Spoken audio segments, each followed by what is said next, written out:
IndiGo വിമാന സർവീസുകളുടെ പ്രവർത്തനങ്ങൾ സാധാരണ നിലയിലാക്കാൻ ക്രൈസിസ് മാനേജ്മെന്റ് ഗ്രൂപ്പ് രൂപീകരിച്ചു. സ്ഥിതിഗതികൾ നിരീക്ഷിക്കുന്നതിനായി പതിവായി യോഗം ചേരാനും തീരുമാനമായി.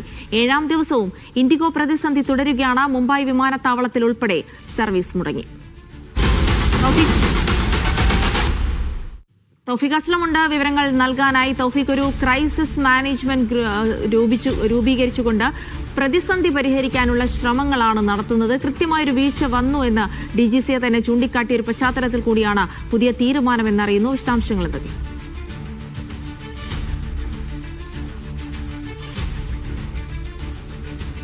ജിൽസി, വലിയ വീഴ്ചകൾ സംഭവിച്ചുവെന്ന് ഇൻഡിഗോയും ഇപ്പോൾ സമ്മതിക്കുകയാണ്. ഇന്ന് രാവിലെ ചേർന്ന ഇൻഡിഗോയുടെ ഡയറക്ടർ ബോർഡ് യോഗത്തിലാണ് ഇത്തരമൊരു തീരുമാനത്തിലേക്ക് ഇപ്പോൾ എത്തിയിരിക്കുന്നത്. ക്രൈസിസ് മാനേജ്മെന്റ് ഗ്രൂപ്പാണ് ഇപ്പോൾ ഇൻഡിഗോ രൂപീകരിച്ചിരിക്കുന്നത്. ഈ ഗ്രൂപ്പ് എല്ലാ ദിവസവും യോഗം ചേർന്നും ആ യോഗത്തിൽ ചേർന്ന് ഓരോ ദിവസത്തെയും ഫ്ലൈറ്റുകളുടെ സ്റ്റാറ്റസ് ഉൾപ്പെടെ പരിശോധിക്കുമെന്നാണ് ഇപ്പോൾ ഇൻഡിഗോ തന്നെ അറിയിച്ചിരിക്കുന്നത്. ചെയർമാൻ വിക്രം സിംഗ് മേത്ത, അതോടൊപ്പം തന്നെ CEO ആയിട്ടുള്ള പീറ്റർ ഉൾപ്പെടെയുള്ള ആളുകളായിരിക്കും ഈ ക്രൈസിസ് മാനേജ്മെന്റ് ഗ്രൂപ്പിൽ ഉണ്ടാവുക. ഇവരുടെ നേതൃത്വത്തിലാണ് ഈ ഗ്രൂപ്പ് എല്ലാ ദിവസവും പ്രവർത്തിക്കുക എന്നാണ് ഇപ്പോൾ രാവിലെ ചേർന്ന ഡയറക്ടർ ബോർഡ് യോഗത്തിന്റെ ഒരു തീരുമാനമായിട്ട് ഇപ്പോൾ നമുക്ക് ലഭിക്കുന്നത്. സ്ഥിതിഗതികൾ നിരീക്ഷിക്കുന്നതിനായിട്ട് പതിവായി യോഗം ചേരും. എല്ലാ ദിവസവും യോഗം ചേർന്ന് ഓരോ ദിവസത്തെയും സ്റ്റാറ്റസുകൾ ഈ ഗ്രൂപ്പ് പരിശോധിക്കുമെന്നാണ് ഇപ്പോൾ അറിയിച്ചിരിക്കുന്നത്. പ്രവർത്തനങ്ങൾ സാധാരണ നിലയിലാക്കാനുള്ള ശ്രമങ്ങളുടെ ഭാഗമായിട്ടാണ് ഇപ്പോൾ ഇൻഡിഗോ ഇത്തരമൊരു ഗ്രൂപ്പ് രൂപീകരിച്ചിരിക്കുന്നത്. കാരണം വലിയ രീതിയിലുള്ള പ്രതിസന്ധിയിലൂടെയാണ് ഇപ്പോൾ ഇൻഡിഗോ കടന്നു പോകുന്നത്. ഇൻഡിഗോ സർവീസ് ആരംഭിച്ചിട്ട് അവരുടെ ചരിത്രത്തിൽ ആദ്യമായിട്ടാണ് ഇത്തരമൊരു പ്രതിസന്ധി അവർ നേരിടുന്നത്. അതുകൊണ്ട് യാത്രക്കാരെ തങ്ങളോടൊപ്പം നിർത്തേണ്ടതുണ്ട്. യാത്രക്കാർ ഇൻഡിഗോയിൽ നിന്നും മാറിയാൽ അത് ഇൻഡിഗോയെ സംബന്ധിച്ചിടത്തോളം വലിയ തകർച്ചയിലേക്ക് പോകും. കാരണം ഓഹരി വിപണിയിൽ ഉൾപ്പെടെ വലിയ ഇടിവ് ഇപ്പോൾ ഇൻഡിഗോക്ക് ഉണ്ടാവുന്നുണ്ട്. അത് മറികടക്കാനായിട്ടുള്ള ഒരു ശ്രമങ്ങളുടെ ഭാഗം കൂടിയായിട്ടാണ് ഇപ്പോൾ ഇത്തരമൊരു തീരുമാനം ഇന്ത്യയുടെ ഭാഗത്തു നിന്നുകൊണ്ട് ഉണ്ടായിരിക്കുന്നതെന്നാണ് നമുക്ക് മനസ്സിലാക്കാൻ സാധിക്കുന്നത്. റീഫണ്ടുകൾ വേഗത്തിലാക്കാനുള്ള നടപടി ഉണ്ടാകുമെന്ന് കൂടി ഇന്ന് രാവിലെ ചേർന്ന ഈ ഡയറക്ടർ ബോർഡ് യോഗത്തിൽ ഒരു തീരുമാനമായി എടുക്കുകയും ചെയ്തിട്ടുണ്ട്.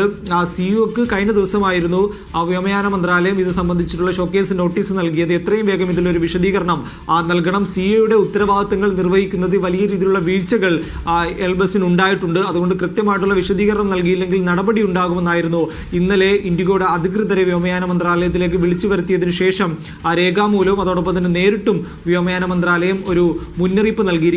അതുകൊണ്ട് എത്രയും വേഗം ഇതിലൊരു വിശദീകരണം നൽകണമെന്നുള്ളൊരു തീരുമാനം ഇന്നലെ തന്നെ വ്യോമയാന മന്ത്രാലയം ഇൻഡിഗോയെ അറിയിച്ചിട്ടുണ്ട്. ഈ വിശദീകരണം തൃപ്തികരമല്ലെങ്കിൽ കർശനമായിട്ടുള്ള നടപടികൾ ഉണ്ടാകും. പിഴ ചുമത്തുന്നതിലേക്കുൾപ്പെടെ വ്യോമയാന മന്ത്രാലയം കടക്കുമെന്നാണ് നിലവിൽ നമുക്ക് മനസ്സിലാക്കാൻ സാധിക്കുന്നത്. അതുകൊണ്ട് ഒരു തൃപ്തികരമായ എന്ത് മറുപടി വ്യോമയാന മന്ത്രാലയത്തിന് നൽകും എന്നുള്ളൊരു ആലോചന കൂടി ഇപ്പോൾ ഡയറക്ടർ ബോർഡ് യോഗത്തിൽ ഇന്നുണ്ടായി എന്നുകൂടി ഇപ്പോൾ പറയുന്നുണ്ട്. ഒരുപക്ഷെ നേരത്തെ തന്നെ ഈ പുതിയ ഡ്യൂട്ടി സമയവുമായി ബന്ധപ്പെട്ടുള്ള നിർദ്ദേശങ്ങൾ കേന്ദ്ര സർക്കാർ മുന്നോട്ട് വെച്ച സമയം തന്നെ ഇൻഡിഗോയും എയർ ഇന്ത്യയും എല്ലാം അതിനെ എതിർത്തിരുന്നു. കാരണം അതിന് വലിയ രീതിയിലുള്ള സാവകാശം വേണം. വളരെ പെട്ടെന്ന് തന്നെ ഇത്തരമൊരു തീരുമാനത്തിലേക്ക് വ്യോമയാന മന്ത്രാലയം പോകരുത് എന്ന് ഇൻഡിഗോ ഉൾപ്പെടെ നേരത്തെ തന്നെ വ്യോമയാന മന്ത്രാലയത്തോട് പറഞ്ഞിരുന്നു. എന്നാൽ വ്യോമയാന മന്ത്രാലയം അത് കർശനമായി നടപ്പാക്കാനായിട്ട് തന്നെ തീരുമാനിക്കുകയായിരുന്നു. അത് അഹമ്മദാബാദ് വിമാന അപകടത്തിന്റെ പശ്ചാത്തലത്തിൽ കൂടിയായിരുന്നു അത്തരമൊരു തീരുമാനത്തിൽ വ്യോമയാന മന്ത്രാലയം സർവീസുകൾ മുടങ്ങുന്ന സാഹചര്യം ഉണ്ടായിരുന്നു. ഇന്ന് ഇന്ത്യയിലുടനീളം എത്ര സർവീസുകൾ റദ്ദാക്കി തുടങ്ങിയ കണക്കുകൾ എന്തെങ്കിലും ലഭ്യമാകുന്നുണ്ടോ?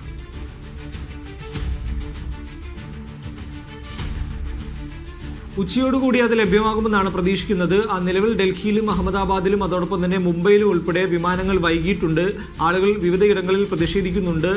ഇന്നലത്തെ അത്ര സർവീസുകൾ ഇന്ന് ഇൻഡിഗോ ഏതായാലും ക്രമീകരിച്ചില്ലായിരുന്നു നേരത്തെ തന്നെ. കാരണം ഈ മാസം 1-ാം തീയതി മുതൽ ഉണ്ടായ ഒരു പ്രതിസന്ധിയാണ്. അതുകൊണ്ട് ഇന്ന് ആളുകൾ വിമാനത്താവളങ്ങളിൽ പൊതുവെ കുറവാണ് എന്നാണ് ഇപ്പോൾ അറിയാൻ സാധിക്കുന്നത്. അതുകൊണ്ട് ഇന്ന് വലിയ പ്രശ്നങ്ങളൊന്നും വിമാനത്താവളങ്ങളിൽ ഉണ്ടായിട്ടില്ല.